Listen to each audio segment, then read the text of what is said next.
Nasa kote ang isang Vietnamese national sa isang bahay sa Parañaque City na ginawa umanong klinik. Ang dayuhan na bistong nagre-retoke ng mga Pilipinong kliyente kahit na wala na siya mga papeles. Nasa frontline ng balitang yan si Mobile Journal Alexis Ebue.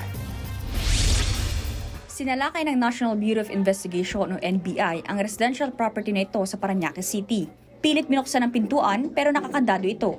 Kaya nang hindi mabuksan, pumasok sila sa gilid ng pintuan at kitang kumaripas ang takbo ang isang lalaking paakyat ng hagdanan.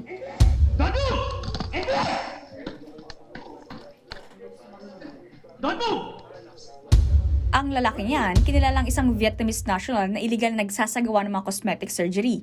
Nakatunog daw ang ahensya matapos magreklamo ang isang pasyente na nakukulangan ito sa mga papeles para patunayang legit ang doktor. Agad silang sumangguni sa Professional Regulation Commission o PRC at dito na pag-alamang walang lisensya ang dayuhan para magsagawa ng mga operasyon. Ang residential property maaaring narentahan daw para gawing clinic. So upon entry of the SAO operatives, we arrested one Vietnamese nationals that was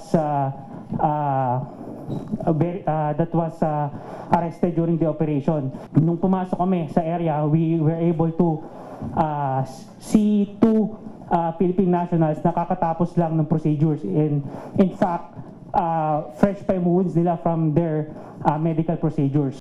Wala rin daw maipakita ang Vietnamese national nang hingan nila ito ng mga dokumento.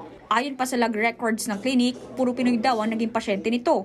Ang sistema pala nila, iba po yung magmamarket, iba yung makakausap mo sa front desk, pero very rarely that you are able to talk to the doctor or the medical professional who will be conducting the procedure.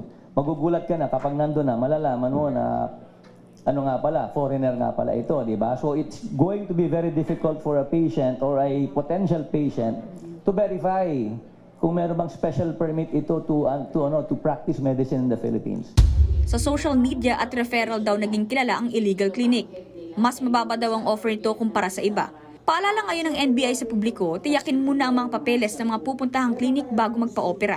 Sa ngayon, nasa kustodiya na ng NBI ang sospek na nahaharap sa kasong paglabag sa Medical Act of 1959 habang gumugulong ang investigasyon.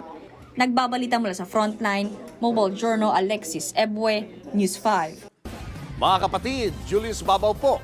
Para sa komprehensibo at makabuluhang balitaan at talakayan, mag-follow at mag-subscribe na sa social media pages ng News 5.